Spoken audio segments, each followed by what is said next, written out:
thought I'd make a video today outside because it's pretty nice out.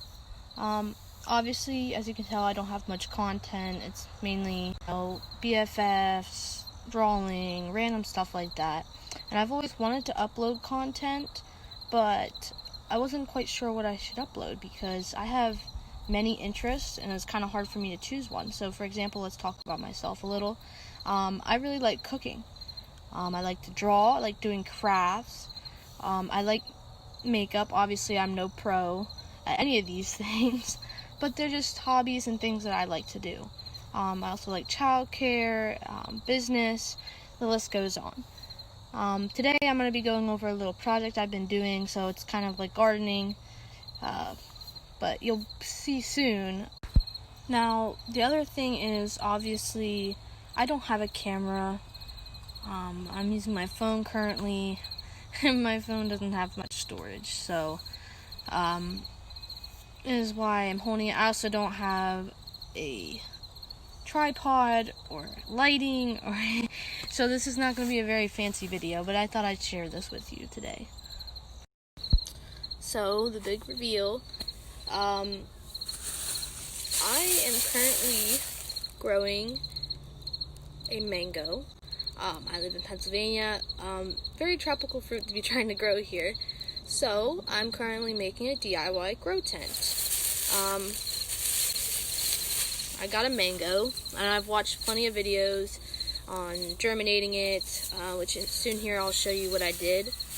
But, I will show you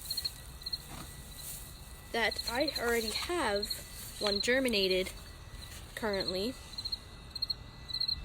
Let's see if you can see it. This little guy. But sadly, my cat, Kisser, decided to eat the leaves off of it.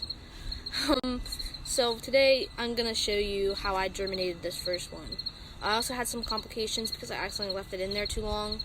The endosperm broke off. So this is a little project with a grow tent I've been working on. It's 5 foot tall by 2 feet 5 inches, 3 foot 5 inches. And there's a little cross. This is for my light. As I don't have much money, so I used yarn to hold it up, and this is for the light that I don't have yet. But this is what this is, and I got all this stuff at Home Depot. The PVC pipes were like, what, $1.69, and I obviously didn't have PVC cutters, so I had to use a serrated knife. But yeah, this is my little project that I'm currently working on. I do have panda film on the way for my mango plant.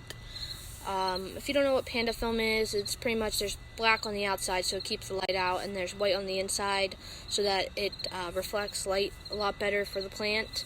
I currently don't have an LED light. All I have is a fluorescent light, which is only 17 watts, so I'm working on getting that. But currently, for the mango plant, I've been, watering it properly like it's supposed to, and then if it's nice out, when it's sunny, I'll bring it outside so it can soak up in the sun, and then bring it back inside where my room is nice and heated to keep it warm. I also show you a little something else I do.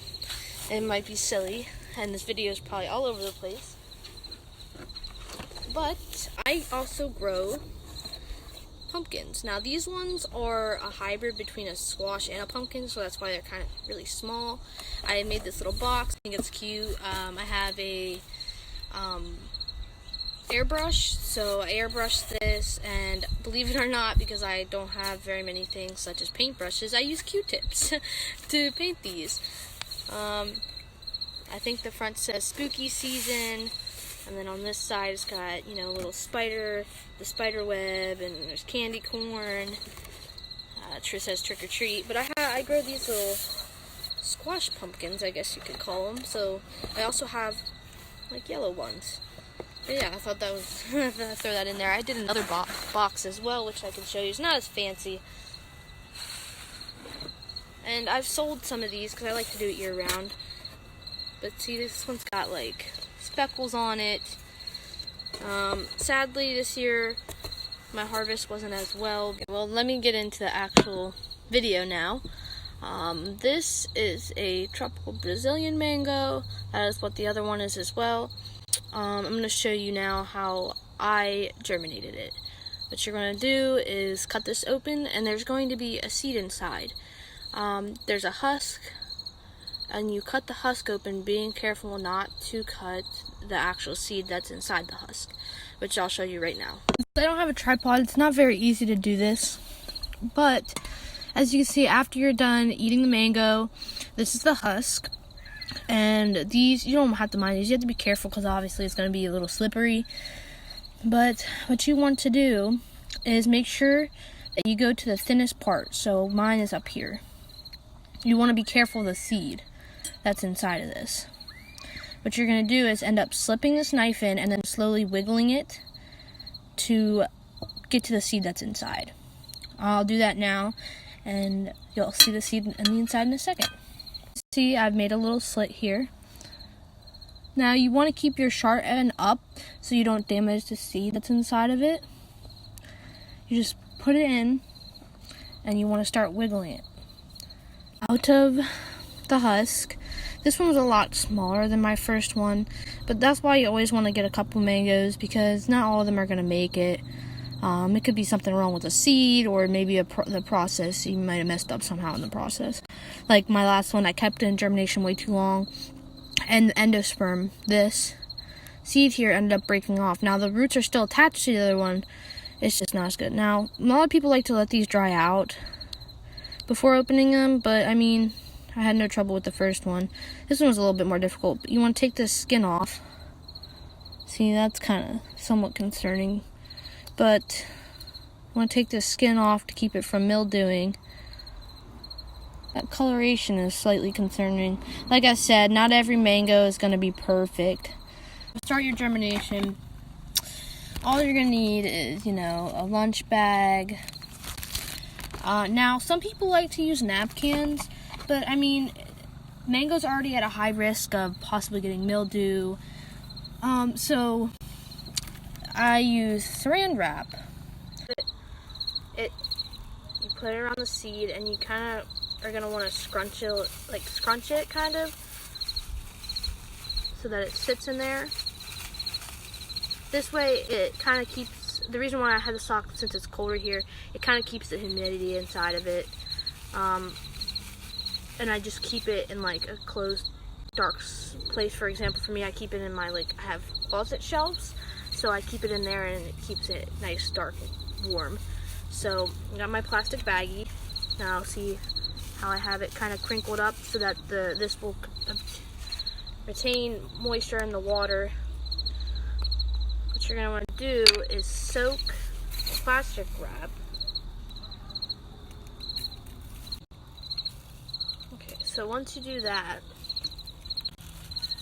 make sure there's not too much water. You don't want it too soaked, but just enough so that with the crinkles in there, I'll keep enough water. So you're going to take plastic baggie, stick it towards the bottom. Now you can label the date on here if you want with a Sharpie. And then to keep humidity, you only want like this very small amount of water towards the bottom. Just the smallest amount. Silly, but I keep it in the sock one to cause humidity. And then I just check on it until I see a little sprout come out, and there's some roots forming. And then I pot it. I'll keep an update. I will get an update. I'll post a video of me unboxing my panda film once I get it. I'm hoping soon to get a grow light for my grow tent that I'm creating. Once I get that, I'll just film a video of me putting together the rest of my grow tent. I'll keep you updated on this little guy. It might be silly, but I give my plants all names. So my first one here, my firstborn, I name him Johnson. I'm silly, but I like to name my plants. But thank you guys for watching. I hope you enjoyed. If you have any suggestions of like makeup, cooking, anything really, just let me know, and I'll try to do that for you. Bye, lovelies.